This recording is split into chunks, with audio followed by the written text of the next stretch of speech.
तमिलनाडु की राजनीति इस समय बहुत बड़ा और कई स्तरों पर चल रहा खेल दिखाई दे रहा है।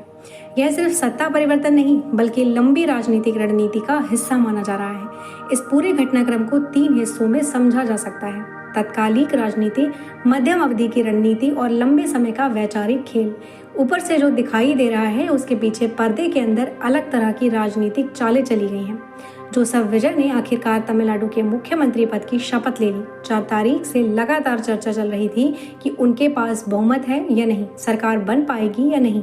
लेकिन पर्दे के पीछे जिस तरह का राजनीतिक प्रबंध हुआ उसने पूरी तस्वीर बदल दी। एआईएडीएमके के वरिष्ठ नेता सेंगोट्टियन इस पूरी प्रक्रिया में बेहद अहम भूमिका निभा रहे थे। वह जयललिता के बेहद करीबी माने जा रहे हैं और लंबे समय से तमिलनाडु की राजनीति में प्रभावशाली चेहरा रहे हैं। उन्होंने ई पलानीस्वामी को काफी समझाने की कोशिश की लेकिन बात नहीं बनी। इसके बाद वह विजय के साथ चले गए और चुनावी रणनीति से लेकर जमीनी संगठन खड़ा करने तक उन्होंने बड़ी भूमिका निभाई। सरकार बनाने के समय सेंगोट्टियन ने विजय को सलाह दी थी कि वे सिर्फ 107 विधायकों की सूची लेकर राज्यपाल के पास जाएं और सबसे बड़ी पार्टी होने के आधार पर सरकार बनाने का दावा पेश करें। उनका मानना था कि अगर सहयोगी दलों के समर्थन पत्र साथ ले जाएंगे तो यह गठबंधन सरकार जैसा संकेत देगा और स्थिति जटिल हो सकती है। लेकिन विजय के कोर रणनीतिकार समूह ने उनकी बात नहीं मानी। उन्होंने फैसला किया कि समर्थन देने वाले दलों की सूची भी साथ ले जाई जाएगी। कांग्रेस के 5 विधायकों का समर्थन भी उसमें जोड़ दिया गया। विजय की पार्टी ने 108 सीटें जीती थी, लेकिन क्योंकि विजय खुद 2 सीटों से जीते थे इसलिए संख्या प्रभावी रूप से 107 मानी गई।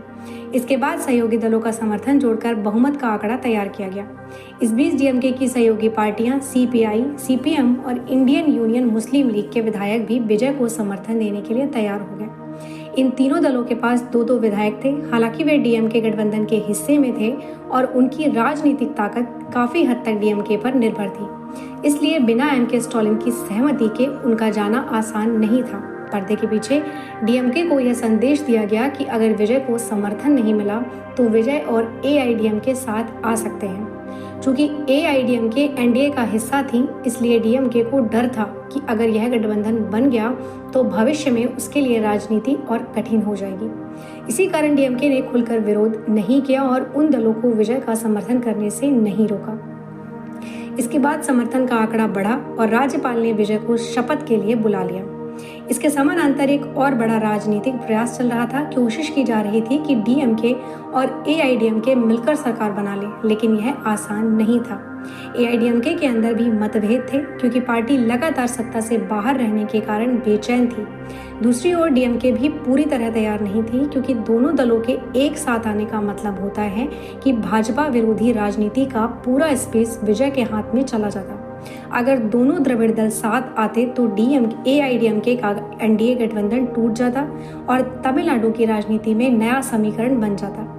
ऐसी कोशिश पहले भी हो चुकी है। 1979 में बीजू पटनायक ने डीएमके और एआईएडीएमके को एक करने का प्रयास किया था। उन्होंने करुणानिधि और एमजीआर दोनों से बात की थी और दोनों नेता तैयार भी हो गए थे। यहाँ तक कि विलय का फॉर्मूला भी तय हो गया था। तय हुआ था कि पार्टी का नाम द्रविड़ मुन्नेत्र कषगम रख रहा रहेगा, झंडा एआईएडीएमके का रहेगा, करुणानिधि पार्टी अध्यक्ष होंगे और एमजीआर मुख्यमंत्री बने रहेंगे। लेकिन दोनों पार्टियों की दूसरी पंक्ति के नेताओं ने इसका विरोध कर दिया। उन्हें लगा कि अगर दोनों दल एक हो गए तो उनकी राजनीतिक भूमिका सीमित हो जाएगी।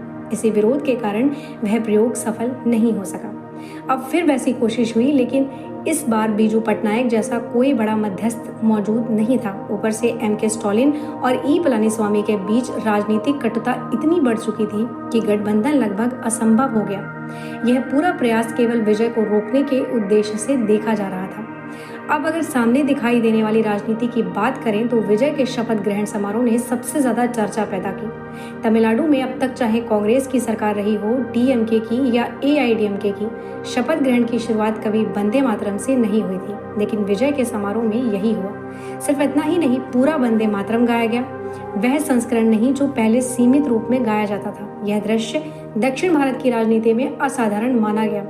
इसके अलावा विजय ने अपनी पोशाक से भी संदेश देने की कोशिश की। तमिलनाडु की राजनीति में सफेद शर्ट और वेस्टी लंबे समय से राजनीतिक पहचान मानी जाती रही है, लेकिन विजय ब्लेजर और आधुनिक पोशाक में शपथ लेने पहुंचे।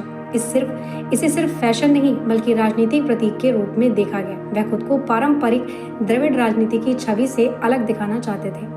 कई लोगों ने इसे सनातन या राष्ट्रवादी राजनीति की ओर झुकाव माना, लेकिन दूसरी ओर यह भी कहा जा रहा है कि विजय की राजनीति को केवल सतही प्रतीकों से समझना गलती होगी। चुनाव प्रचार के दौरान उन्होंने जीसस क्राइस्ट की तस्वीरों के साथ प्रचार किया था। हालांकि शपथ ग्रहण के समय उन्होंने कहा कि वह भगवान के दूत नहीं बल्कि एक सामान्य व्यक्ति हैं, यानी वह एक साथ कई तरह के राजनीतिक संकेत दे रहे हैं। उनकी रणनीति यह मानी जा रही है कि वे खुद को द्रविड़ राजनीति और उसकी पारंपरिक विचारधारा से अलग स्थापित करना चाहते हैं।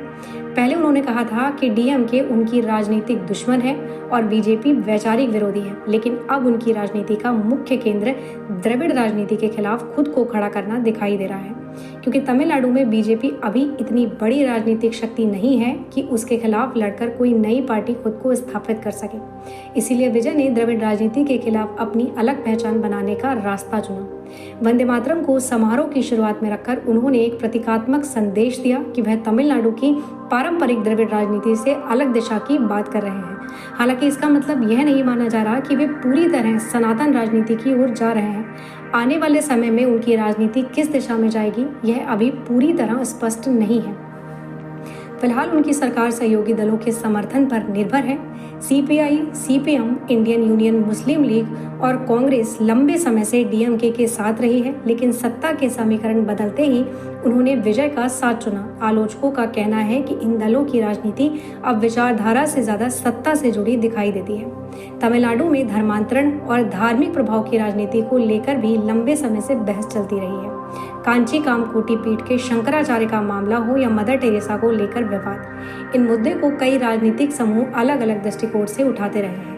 अब विजय को लेकर भी ऐसे आरोप लगाए जा रहे हैं कि उनके पीछे अंतर्राष्ट्रीय स्तर की ताकतें और बड़े धार्मिक नेटवर्क सक्रिय हैं। समर्थकों का कहना है कि वह बदलाव का चेहरा है, जबकि विरोधियों का दावा है कि उनके पीछे लंबे समय से तैयार किया गया वैचारिक और राजनीतिक प्रोजेक्ट काम कर रहा है।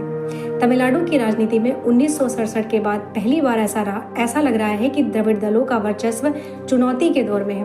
पूरी तरह समाप्त होना अलग बात है, लेकिन सत्ता की धुरी बदलती दिखाई दे रही है। अब बड़ा सवाल यह है कि क्या विजय वास्तव में तमिलनाडु की राजनीति को नई दिशा देंगे, या यह सिर्फ एक नई शैली में पुरानी राजनीति का ही विस्तार होगा।